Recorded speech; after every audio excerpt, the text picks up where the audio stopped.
En esta mañana me gustaría que, como dije hace un ratito, pudiéramos recordar tal vez lo bueno que es Dios. Siento que es algo que constantemente hay en mi corazón que recordemos, porque hay tantas cosas en nuestra vida y tantos momentos en nuestra vida que hacen que se nos olvide que es un momento muy lindo sentarse y decir así como de, ok, no todo lo que me está pasando es algo negativo, no todo lo que estoy viviendo es negativo. Y quedarse en un momento y poder apreciar su presencia es, yo creo que de las mejores cosas que podamos hacer.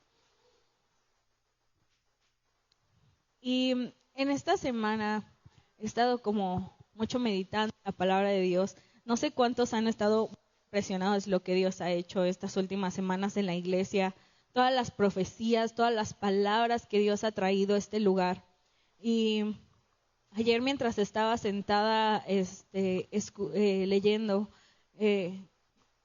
estaba empezando a escuchar en un podcast y dijo el Joshua Luke Smith, que me encanta, dijo así como de como florecimiento espiritual, pero ni siquiera tenía nada que ver con el contexto. No sé si solo lo dijo para que yo lo escuchara un mes después. Yo quiero pensarlo así, pero como florecimiento espiritual, ¿sí se dice así, blossoming? Sí, ok. Y siento que eso es algo que está pasando ahorita en nuestra iglesia.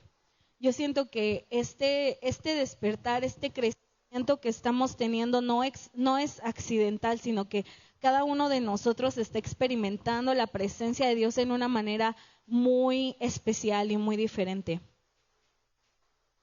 Y me encanta ver esto porque lo que nosotros somos está totalmente creado o hecho de quién somos. Y creo que esto es algo muy impresionante de pensar y esto es muy impresionante de ver en nuestras vidas. Como si mi creador o la persona a la que yo le pertenezco es algo grande, entonces yo voy a hacer eso. Quien yo soy va a estar total y completamente conectado a quien eres.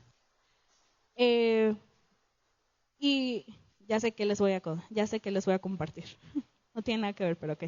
He estado leyendo últimamente acerca de la historia de Elías. No sé si ustedes lo ubican, pero es un profeta impresionante en la Biblia. Y no quería hablar de él porque siento que no he terminado de estudiar. De hecho, ayer le estaba diciendo a una amiga que me dijera qué piensa. Y hay algo que me impacta y mi Biblia está toda rayoneada en Primera de Reyes 18 y 19. Y les voy a contar la parte que me ha impresionado en estos últimos días. Me levanté pensando en eso.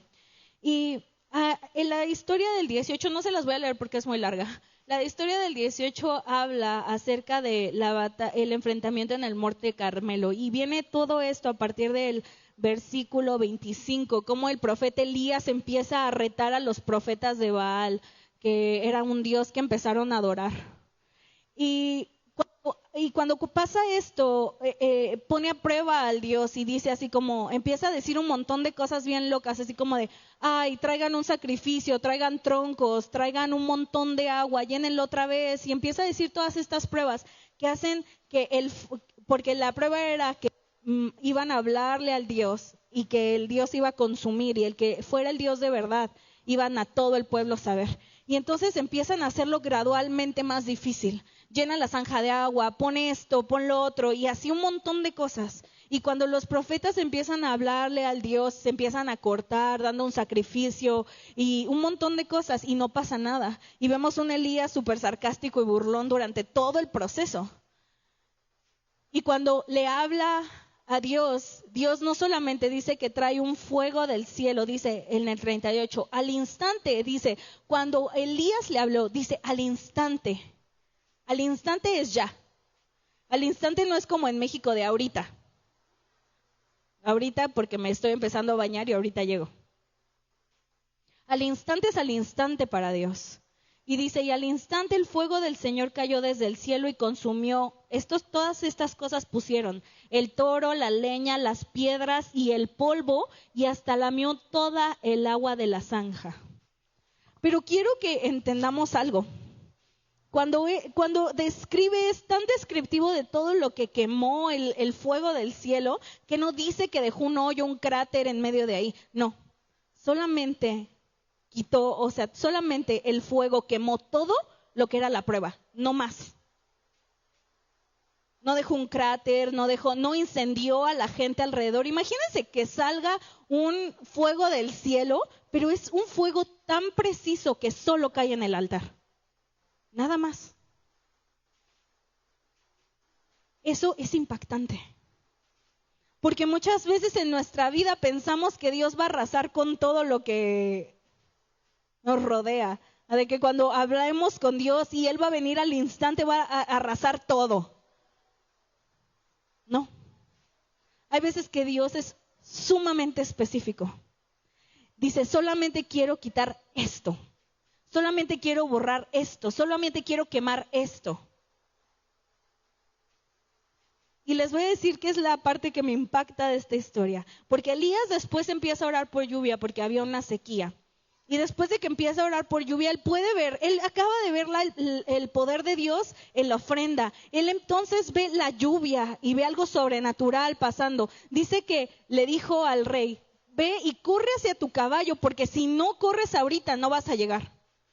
Porque iba a ser una lluvia tan fuerte. Y después dice algo ridículo. Dice, y Dios le dio la fuerza a Elías, que mientras el rey iba a caballo, él iba corriendo al lado.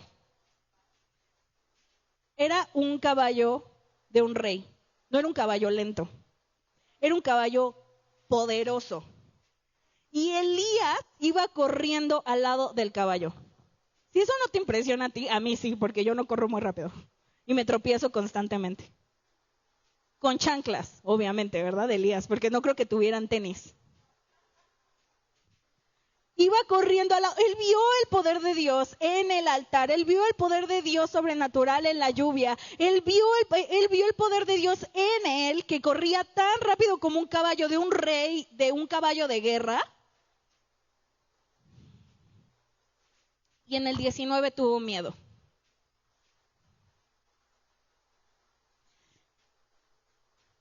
Y yo digo, ¿qué? O sea, literal, esa fue la pregunta que le hice a mi amiga. Le dije, ¿tú qué entiendes? O sea, no le dije qué era lo que yo entendía. Solo quiero saber ella qué entiende. Pero no dice, yo vi versiones y dije, ay, están usando otra palabra. No, Elías tuvo miedo. Ese fue el problema. El problema no es que no haya visto el poder de Dios fuera, adentro, en medio. Ese no era el problema, sino el problema fue después que Elías tuvo miedo. Y esa es la razón por la que él entonces huyó y se escondió en una cueva. ¿Te imaginas una persona que tiene tanto poder para poder crear lluvia en una sequía, fuego en medio de un altar y correr tan fuerte como un caballo y después tener miedo? Yo no me lo imagino. O sea, si yo veo eso y pasa eso porque yo lo dije, no, yo soy, quítate que ahí te voy. Elías tuvo miedo. Y el problema muchas veces del crecimiento espiritual y de lo que nosotros estamos haciendo y lo que Dios quiere hacer con esta iglesia, no depende de que si tú te sientes poderoso aquí en medio, si tú puedes profetizar aquí en medio, sino depende de si tú puedes no tener miedo afuera.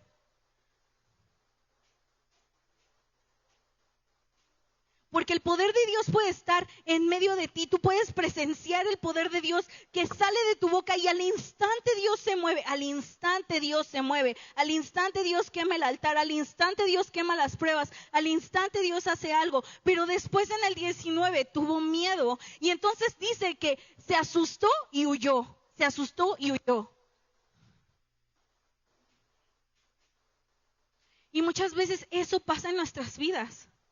Constantemente experimentamos el poder de Dios, vemos lo que Dios hizo por nosotros, nos dan palabras, nos dicen, y tenemos miedo y corremos. El domingo pasado, justo estaba, no sé, algunos me vieron, creo que Vivi y Jera me vieron afuera y estaba hablando con mi mentor y estaba platicando con él, yo estaba llorando porque le estaba diciendo un montón de cosas y todo lo que hablé con él, yo llegué aquí y todos me dijeron. Todas las cosas que yo estaba hablando con él y le decía, es que me pasa esto, es que tengo miedo de esto, es que no sé qué, literal acababa de hablar con él. Y entré y estuve orando y estaba llorando y yo así de Señor, porque él me empezó a, no regañar, pero me dio como consejos, como solo Gabo me puede dar. Y cuando llegué y me puse aquí, todos me dijeron lo que él me estaba diciendo. Y me quedé así de, Pero la pregunta es, ¿qué haces con eso? La pregunta es, ¿qué podemos decir después de eso? ¿Qué podemos hacer después de eso? ¿Me voy a sentir poderoso? Solo voy a sentir que Dios me dio una palabra muy bonita. Pero Dios todo el tiempo nos está haciendo sentir, aquí estoy, mi palabra es más grande que tus problemas, mi palabra es más fuerte de lo que tú piensas, mi palabra es más poderosa que las circunstancias. Es lo que Dios está diciendo. Los de la alabanza me ayudan para no pasarme porque siempre me paso. ¿Qué vamos a hacer con lo que Dios nos ha dado? ¿Qué vamos a hacer con las palabras que Él ha dicho? ¿Qué vamos a hacer con todo lo que Él nos ha dado? El problema de Elías no fue que tuvo miedo, el problema de Elías es que se le olvidó lo que había vivido. No sé, hace cuánto, quiero investigar cuánto pasó del 19 al 18. Pero a Elías se le olvidó que Dios le había dado el poder de decir las cosas al instante. Si Elías hubiera tenido fe y hubiera dicho, Dios es quien me manda, hubiera acabado con el problema. El problema fue que Elías le olvidó que hace no sé cuánto tiempo quemó una ofrenda con solo él decir, Dios, demuestra tu poder al instante. ¿Qué vamos a hacer? Porque el punto del crecimiento no es solamente crecer para que entre nosotros lo veamos, para que entre nosotros veamos su gloria, entre nosotros veamos quién es Él. El problema es que no lo hacemos afuera, que nos da miedo, que huimos, que decimos estoy segura, no sé qué es lo que voy a hacer, no sé qué es lo que tengo que decir. El domingo pasado fui con una amiga porque era su primer día en la alabanza y por alguna razón yo sabía que yo tenía que estar ahí. Entonces yo fui ahí y Dios me dio una palabra para el, no sé qué es, el apóstol, el pastor. Y yo honestamente dije, no quiero. No me encanta dar profecía, no es como mi hit número 1. Pero yo sé que Dios nos está usando, porque esto que está pasando en nuestra iglesia no se puede quedar aquí, no se puede contener aquí.